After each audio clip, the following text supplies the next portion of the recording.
Universitas Kuala.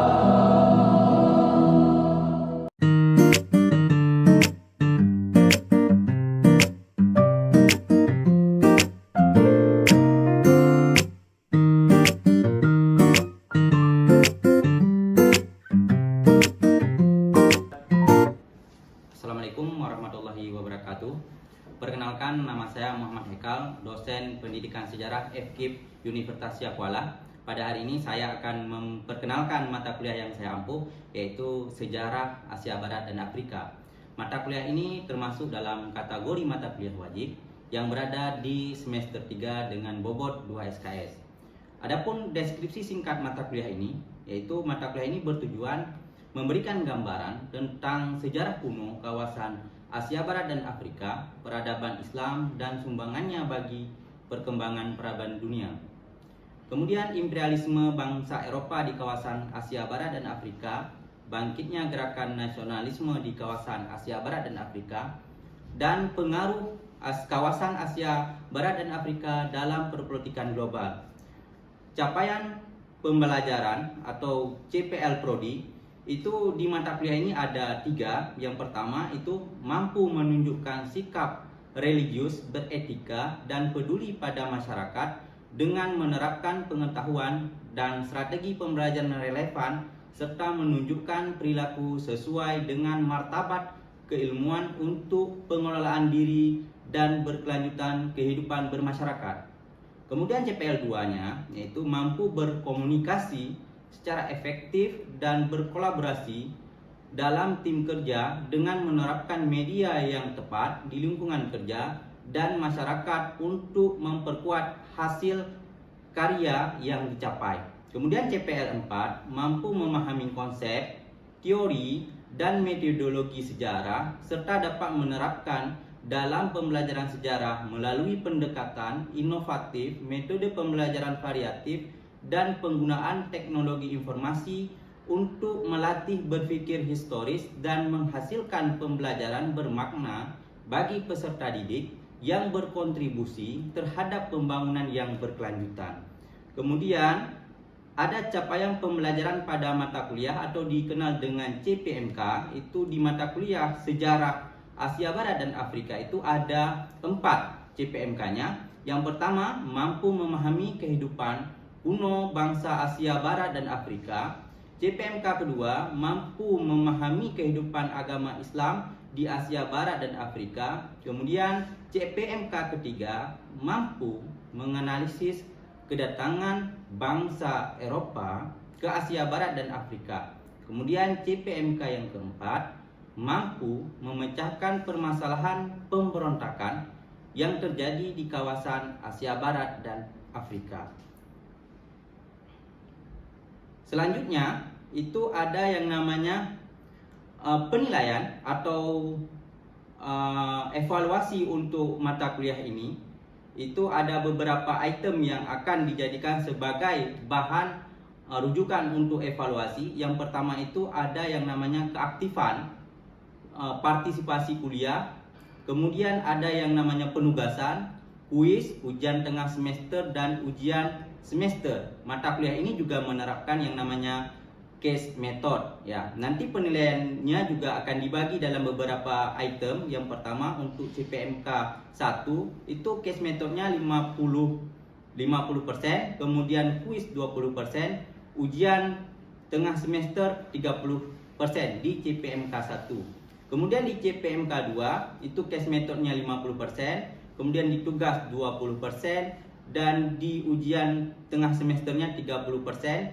Kemudian CPMK ketiga itu di case methodnya ada 50%, kemudian di kuis 20%, dan di ujian akhir semester 30%. Sedangkan di CPMK 4 itu ada 50% case methodnya, kemudian di tengah semesternya ada 50%. Totalnya semuanya kalau dijumlahin CPMK 1, CPMK 2, CPMK 3 itu ada 100%. Maka kita lihat lagi bahwa mata kuliah ini juga memiliki bahan kajian atau materi pembelajaran. Yang pertama itu ada peradaban Mesopotamia, kemudian ada peradaban Sungai Nil, ketiga ada peradaban bangsa Persia, kemudian nomor 4 kondisi masyarakat Arab dan Afrika sebelum kedatangan agama Islam, yang nomor 5 masyarakat Arab pada masa Nabi Muhammad, Khulafaur Rasyidin, dinasti Umayyah dan Abbasiyah, dan di nomor 6 itu ada pemerintahan Turki Utsmani. Di nomor 7 penjajahan bangsa Eropa ke Asia Barat dan kawasan Afrika. Nomor 8 bangkitnya nasionalisme bangsa-bangsa di kawasan Asia Barat dan Afrika. Dan nomor 9 revolusi Melati di Afrika dan di Asia Barat. Kemudian bahan untuk literatur mata kuliah ini itu ada beberapa. Yang pertama itu ada Philip Kahiti yang berjudul History of the Arab, penerjemahan Cecep El Hakim. Kemudian ada Aminuddin Kasdin, pengantar sejarah Asia Barat 1 dan 2.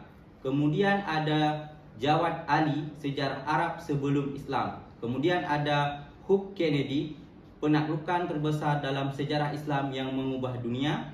Kemudian ada Darsiti dengan judulnya Sejarah Afrika. Kemudian pendukung ada Isawati, sejarah Timur Tengah.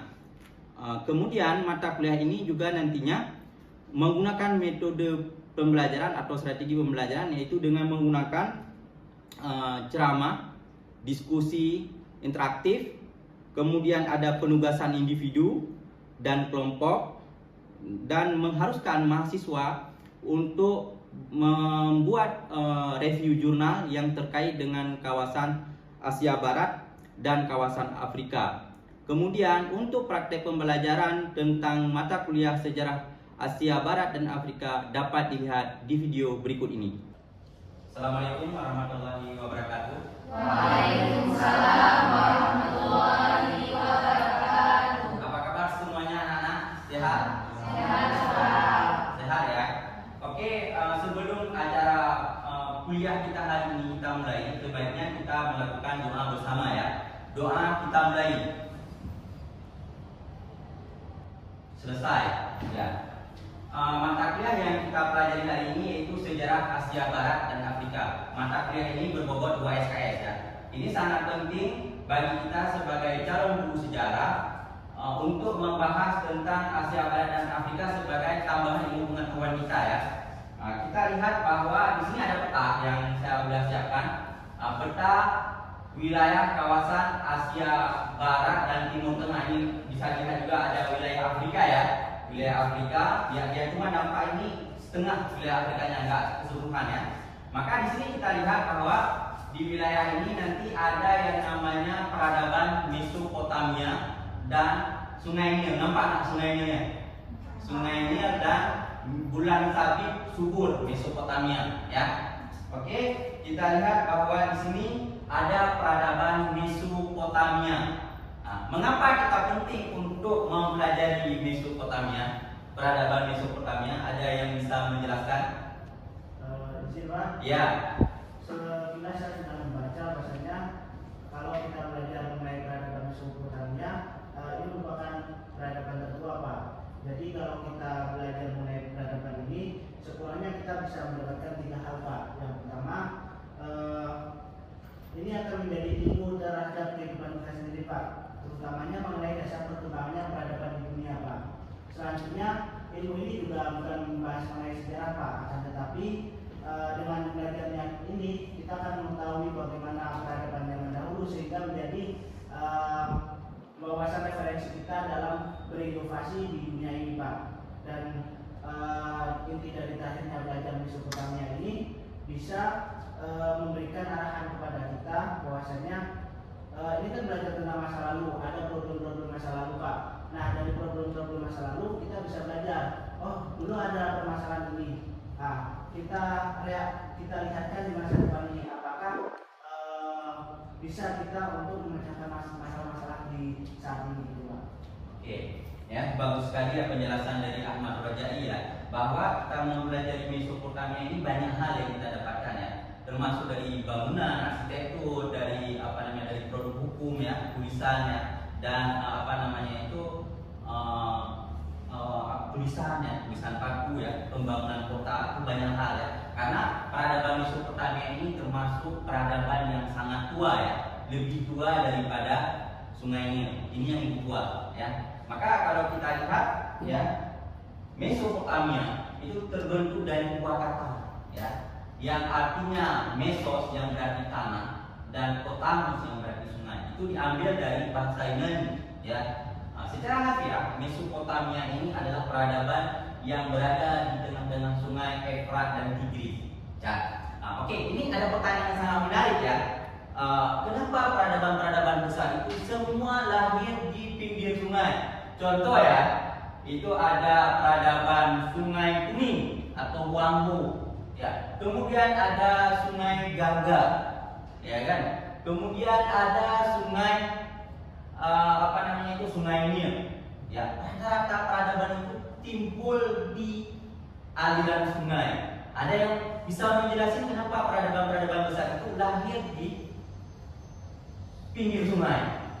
Izin Bapak. Oke, silakan Sarah. Baik, kenapa peradaban-peradaban besar itu kebanyakan lahir di dekat tepi sungai? Itu karena kita dekat dengan alam, yaitu manusia dekat dengan air yang menjadi sumber kehidupan. Kemudian manusianya mudah untuk mendapati sumber makanan, yaitu seperti dekat dengan sungai itu mudah mendapati ikan. Kemudian daerahnya juga tanahnya subur, kemudian cocok untuk bercocok tanam, kemudian mudah menjumpai peralatan seperti kayu untuk berburu, dan manusianya bisa saling berinteraksi, Pak. Ya, sangat bagus ya jawaban dari Sarah Ulfa ya. Di mana memang peradaban besar itu semua berada di tepi sungai, disebabkan karena apa? Karena masalah sumber daya kehidupan ya, atau sumber air, sumber makanan ya. Kemudian apa? Kenapa di pinggir sungai itu banyak peradaban? Karena apa? Karena alam juga akan mendidik manusia untuk lebih kritis. Contoh, itu misalnya ada banjir. Orang kalau tidak selamat dari banjir berarti mati.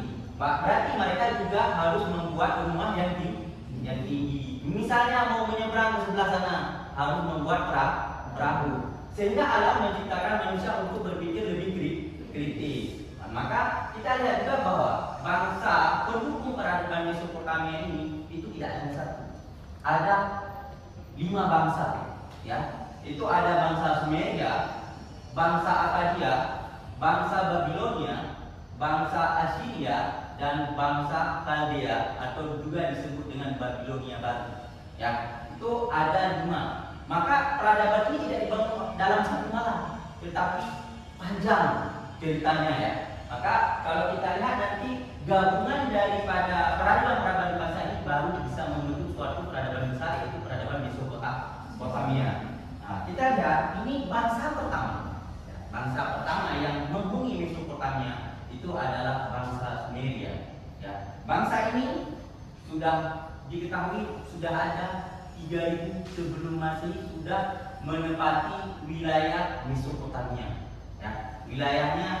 Wilayah yang sangat subur. Mesopotamia itu adalah wilayah yang sangat subur, di mana dia itu terletak di pinggir sungai dan tanahnya sangat subur karena endapan dari sungai. Maka Mesopotamia menjadi rebutan dari bangsa-bangsa pendatang untuk bisa menguasai tanah Mesopotamia. Maka kalau kita lihat bahwa perekonomian atau bangsa Sumeria ini dia sudah bisa dalam bidang pertanian itu sudah sangat maju. Mereka sudah bisa menanam gandum, ya. Mereka punya perkebunan, ya. Kemudian mereka sudah bisa membuat waduk irigasi, ya. Itu kan memerlukan ilmu pengetahuan. Nah, dalam cara menanam itu kan kita perlu ilmu. Nah, kemudian membuat irigasi kan harus ada matematikanya. Kan nggak mungkin buat-buat nanti amblas. Kemudian mereka juga menciptakan yang namanya waduk. Waduk mereka juga ciptakan supaya apa? Supaya air selalu tersedia sepanjang tahun. Ya, sepanjang tahun airnya tersedia bagi pertanian. Maka kalau kita lihat juga bahwa dengan adanya air, maka perekonomiannya bagus, pertanian juga bagus, maka melahirkan yang namanya keuangan, ya, atau harta. Ya.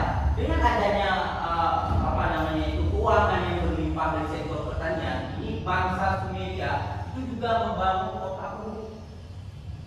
Kota Kis dan kota Sama. Karena apa? Karena bangsa Sumeria itu dia bentuknya pemerintahan kota. Maka setiap kota itu punya raja-rajanya. Maka dengan kekuatan ekonomi yang besar mereka sanggup membangun kota. Berarti kalau kita lihat, berarti mereka sudah sangat maju. Kenapa? Karena sanggup membangun kota. Kemudian kita lihat lagi bahwa bangsa Sumeria juga telah mengenal yang namanya tulisan hieroglif atau tulisan paku dan memiliki huruf 360. Coba bayangkan, banyak banget.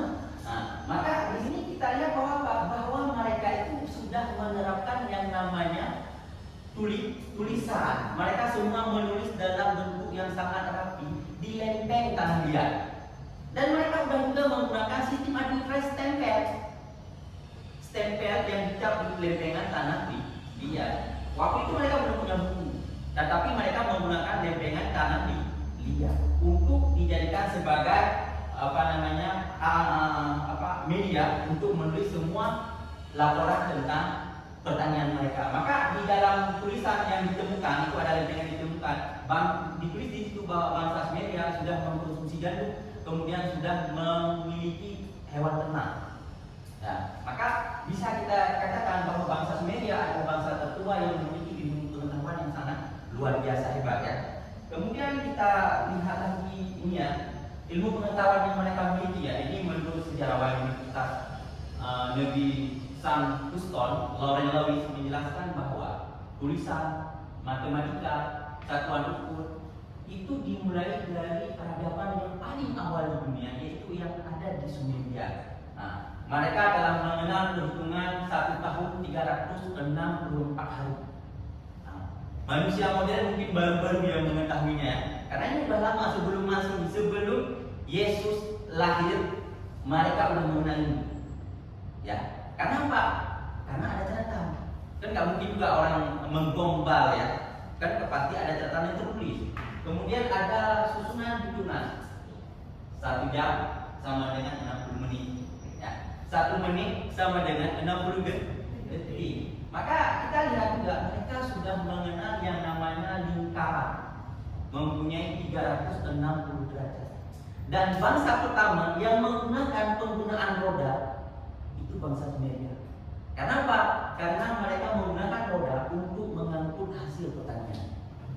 Maka roda pertama diciptakan itu adalah bangsa Sumeria. Cuma jangan kalian bayangkan roda sekarang dengan roda yang dulu. Kalau roda yang dulu mungkin dari kayu dibuat ya, dari kayu kemudian ditarik oleh binatang atau mereka tarik sendiri ya untuk mengangkut hasil pertanian. Berarti di sini bisa kita ambil kesimpulan bahwa bangsa Sumeria adalah bangsa yang termasuk bangsa yang pandai. Karena apa? Saya mengatakan mereka pandai karena bisa menghitung tahunan, kemudian detik. Ya, itu kan baru mungkin orang-orang modern baru mengetahuinya baru-baru aja ya, tetapi mereka sudah mengetahuinya sebelum Masehi. Kemudian kita lihat lagi ya. Ya, ini pemerintahan bangsa Sumeria. Semula raja dipilih melalui pemilihan. Kayak kepala suku.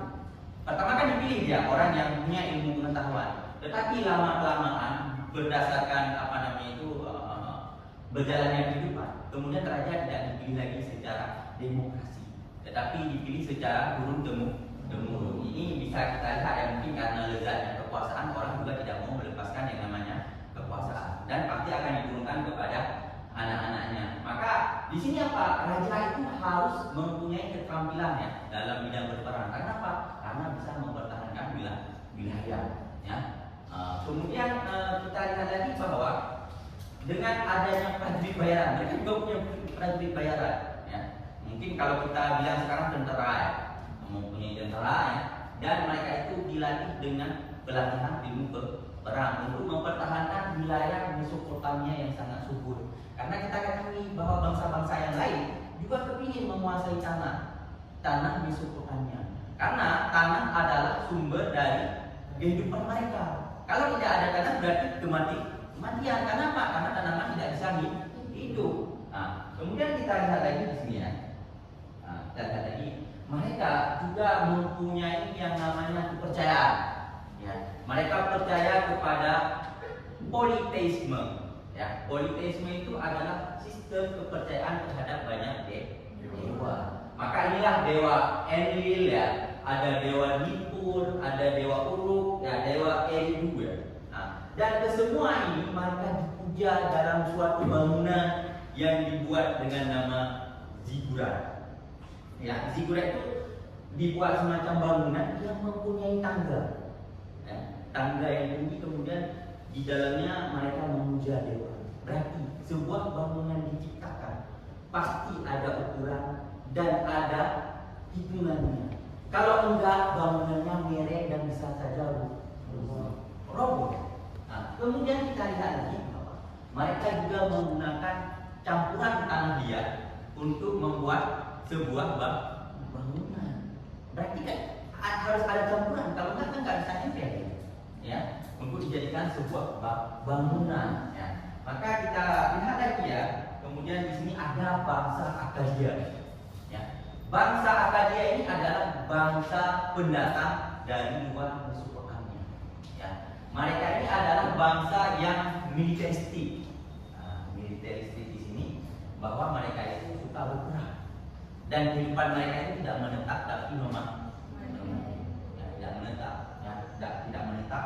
Kemudian kita lihat lagi bahwa pada tahun 2300 sebelum Masehi itu bangsa Akkadia melakukan yang namanya invasi ke wilayah Mesopotamia yang dipimpin oleh Raja Sargon dan berhasil menaklukkan bangsa Sumeria. Kenapa? Karena bangsa ini lebih kuat dari bangsa Sumeria.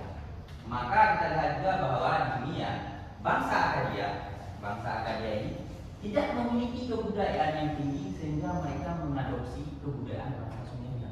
Karena kan mereka tidak punya tidak punya kebudayaan karena mereka sering berpindah-pindah tempat, nggak sempat membangun yang namanya kebudayaan mereka sendiri. Hebatnya mereka, orang yang ditaklukkan tidak dibunuh, tetapi mereka merangkul supaya peradaban yang sudah ada itu tidak usah. Nah, berarti kalau kita lihat di sini bahwa apa? Bahwa secara politik bangsa Akkadia bisa menguasai bangsa Sumeria, tetapi secara kebudayaan orang Sumeria itu tidak bisa ditaklukkan dengan dengan bangsa Akkadia. Secara kebudayaan mereka tidak bisa ditaklukkan karena kebudayaan mereka itu lebih tinggi nilainya daripada bangsa Akkadia. Maka di sini juga nanti bangsa Akkadia ini juga menyembah banyak dewa. Tetapi mereka juga punya salah satu dongeng yang ditulis di lempeng tanah liat, yaitu tentang kepahlawanan, cerita tentang Adopa, Ekana, dan Gilgamesh. Ya, cerita Gilgamesh itu adalah salah satu cerita dongeng yang paling melegenda dari bangsa Akkadia. Karena dia ditulis tidak dalam bahasa Sumeria, tetapi ditulis dalam bahasa Akkadia. Ya, Gilgamesh ini ibaratkan dia manusia setengah dewa yang kayak cerita di dunia juga, helpless. Nah, begitu juga dengan Gilgamesh ini, dia diibaratkan seorang manusia tetapi mempunyai kekuatan para dewa. Ya, itu diceritakan dalam kebudayaan Akkadia. Maka kalau kita lihat tentang sumber tentang Akkadia ini tidak terlalu banyak. Karena apa? Karena dia kebudayaan Akkadia dengan Sumeria ini gabung. Karena mereka tidak mempunyai kebudayaan tersendiri ya. Karena mereka mengadopsi. Karena seperti yang saya ceritakan tadi, mereka lebih banyak melakukan yang namanya perjalanan, pengembaraan. Nah, oke, kita lanjut ya ke kerajaan Babilonia. Ya, kerajaan Babilonia ini adalah salah satu kerajaan yang sangat luar biasa juga ya. Di sini apa yang paling menarik dari kerajaan Babilonia? Ada yang tahu apa yang paling keren dari kerajaan Babilonia ini? Ada yang tahu? Itu tentang Raja Hammurabi. Ya, Raja Hammurabi itu adalah raja yang paling terkenal ya di kerajaan Babilonia. Nah, kalau kita lihat kerajaan Babilonia ini didirikan oleh bangsa harmoni, ya, yang juga dikenal dengan bangsa Babilonia, karena mereka tinggal di kota Babilonia. Kata Babilonia sendiri itu adalah gerbang menuju Tuhan, ya, gerbang menuju Tuhan. Maka kalau kita lihat kota Babilonia ini terletak 97 km dari pusat kota. Maka kalau kita lihat peradaban Mesopotamia tidak terletak pada satu titik, tetapi dia berpencar sampai, kalau kita lihat nanti ada sampai ke seluruh Irak. Nah, karena kan letak Mesopotamia itu kan terletak di negara Irak. Maka kita lihat juga bahwa kota yang mereka bangun itu adalah kota perdagangan dan keagamaan. Maka raja juga dianggap sebagai pendeta, ya. Kemudian mereka juga menggunakan kota mereka itu untuk tempat transaksi perdagangan. Maka di sini, ya, penguasa yang sangat terkenal dari kerajaan Babilonia itu adalah Raja Hammurabi, ya, yang menciptakan undang-undang untuk rakyatnya yang dipahat di atas sebuah batu yang tingginya 7 kaki. Dan kemudian Raja Hammurabi ini juga membuat namanya sosialisasi, ya, sosialisasi kepada masyarakatnya. Itu batu yang sudah ditulis di atas di atas ini semuanya diletakkan di kota, di tengah pusat kota, supaya apa? Supaya orang-orang bisa melihat hukum tersebut. Dan kemudian orang-orang yang melanggar hukuman itu akan dihukum dengan sangat berat. Misalnya mereka mematahkan gigi orang akan dibalas dengan mematahkan gigi. Bola mata dicongkel, dia akan membalas dengan congkelan bola mata. Maka hukumnya hukum yang seimbang. Nah, kemudian kita lihat bangsa Assyria juga, ini adalah bangsa yang militer, ya, sangat militeristik. Ya. Mereka juga salah satu hal yang paling populer dari bangsa Assyria yaitu mereka membuat yang namanya pemerintahan, karena terlalu luas, ya, karena mereka juga militer, terlalu luas wilayahnya. Mereka juga membangun provinsi juga dibangun. Kemudian ada gubernur yang bertanggung jawab kepada raja. Kemudian ada lagi mereka juga sangat mencintai ilmu pengetahuan, sehingga mereka juga menciptakan perpustakaan yang di dalamnya ada 22.000 buku yang ditulis di lempengan dia. Nah, kemudian bangsa Assyria nantinya juga ditaklukkan oleh bangsa Kaldea, ya, pada tahun 612 sebelum Masehi. Nah, ini bangsa terakhir, ya, bangsa Kaldea ini. Itu bangsa Kaldea memiliki raja yang sangat terkenal yang dikenal dengan Nebukadnezar, ya. Dan hebatnya kota mereka membuat yang namanya Menara Babel yang tingginya 90 meter di atas permukaan tanah dan dijadikan sebagai mercusuar, sebagaimana orang bisa melihat ke mana arah kota Babel. Kemudian kota ini juga dibuat dengan yang namanya taman gantung. Nah, taman gantungnya begini, ya, yang kalian digantung di atas tadi. Tetapi bangunan yang dibuat di atas bangunan ini ditanam tumbuhan untuk persembahan kepada istrinya yang sangat cantik dan dilengkapi dengan air terjun. Nah, bangsa Kaldea juga sangat pandai. Mereka sudah membagi 1 minggu dalam 7 hari, ya. Dalam 1 hari membagi dalam 12 jam terang dan 12 jam gelap. Malam 12, siang 12. Nah, dalam satu hari mereka sudah bisa membagi jam, ya. Kemudian bangsa Kaldea juga sudah sangat terampil dalam perhitungan gerhana. Oke. Maka bisa kita ambil kesimpulan bahwa bangsa-bangsa yang mendiami Mesopotamia adalah bangsa yang sangat hebat. Oke. Ada pertanyaan mungkin? Gak ada, ya.